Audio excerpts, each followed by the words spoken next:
We are running.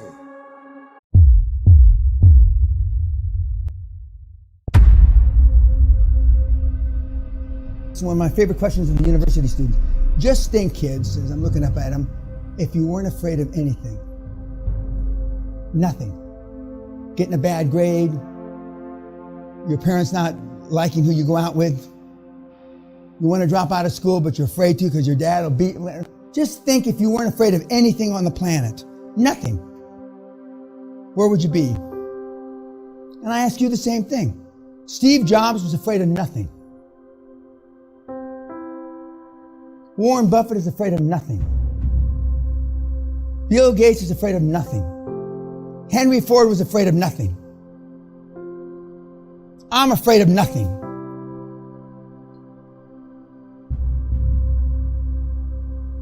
And yet those names, and I could name thousands of them like them, continue to succeed, continue to change the world. And the rest of the world, the 99.9% of the world, is afraid to take a... Most people never pick up the phone and call. Most people never ask. And that's what separates sometimes the people that do things from the people that just dream about them. You gotta act. And you've got to be willing to fail. You've got to be willing to crash and burn. You know, with people on the phone, with starting a company, with whatever. If you're afraid of failing, you won't get very far. And the guys and the few gals, and they're high-performance gals too, they're not as well known as the guys, and there's not anywhere near as many of them. But Steve was an iconic guy, and he did change the world. Absolutely, he did change the world. And the current CEO, which you're going to talk about in a couple of days, he calls people at 4:30 in the morning. That's when he starts Sunday morning, or actually Monday morning, Sunday night.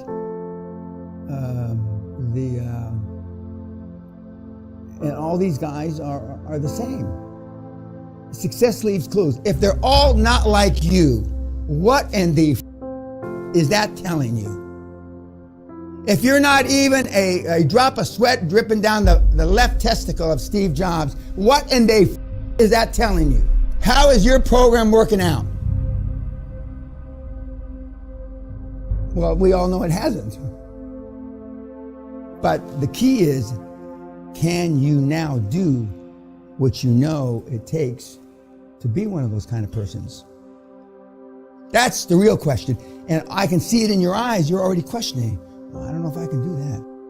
I don't know if I can tell my wife, my girlfriend, well, I can't see you over the weekend, honey. I'm going to be working.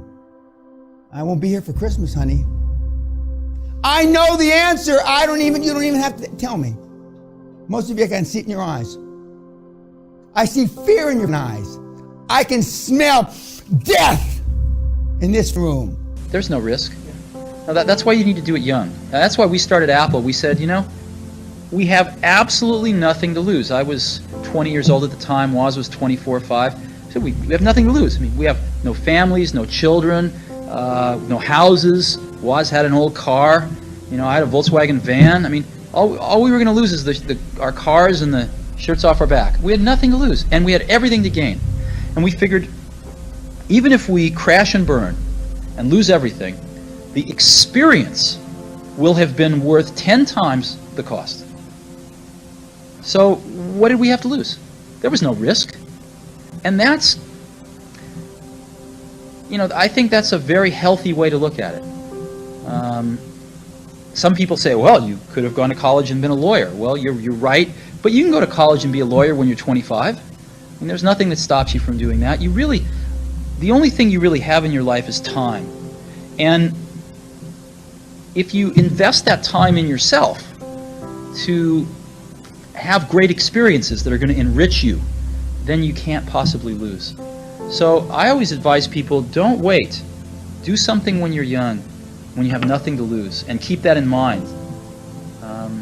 And I think that's the best way. Kevin also says working 24 hours a day isn't enough anymore. You have to be willing to sacrifice everything to be successful, including your personal life, your family life, maybe more. If you think it's any less, they're wrong and they will fail. Does that sound familiar? And he only just recently came out with this in the last few months. They all think it, but they're trying to paint their legacy. Apparently, Mr. O'Leary doesn't give a about his legacy. You will have the banks and the motivated sellers on their back foot. Does everybody understand that? Off balance, on their back foot, if you follow the scripts.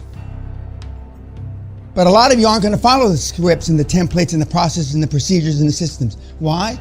Because you've engaged in self-sabotaging activities all your miserable lives, and you don't really deserve. You scraped up the money somehow to get here, but you don't really believe you deserve to be successful. High-performance people don't have to be managed.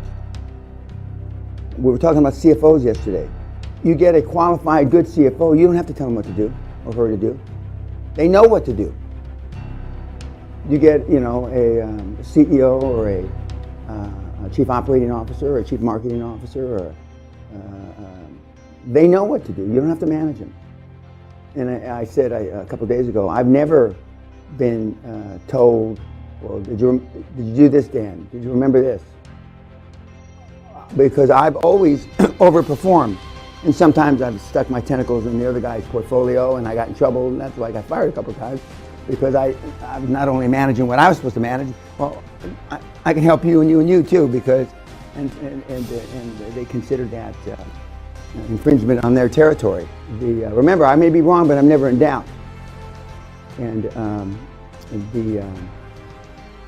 not every person you're going to bring onto your green team is going to work out. Be careful who you piss off. Hitler and Napoleon both failed trying to invade Russia because they were fighting another war at the same time.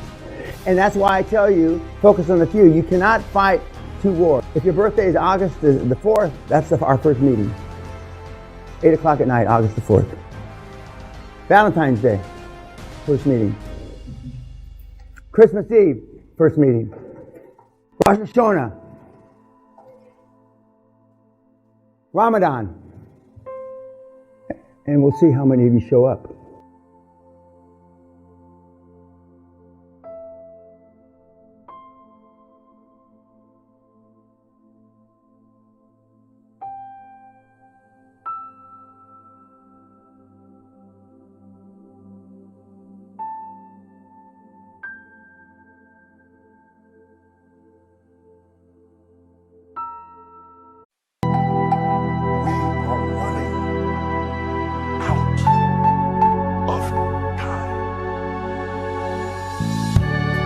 What are you going to do with the time you have? I say that if you don't reposition yourself, you could miss the best time in your life, in this season of life. Because we have got to change the way we think. We have got to change the way we function. We have got to change the way we deal with issues. And the reason that you have to begin to reposition the way you think and the way you function and the way you feel is that we many times are stuck between the lines of limited thinking and limited people and limited ideas and limited philosophies, and there's something creative down inside of you saying, let there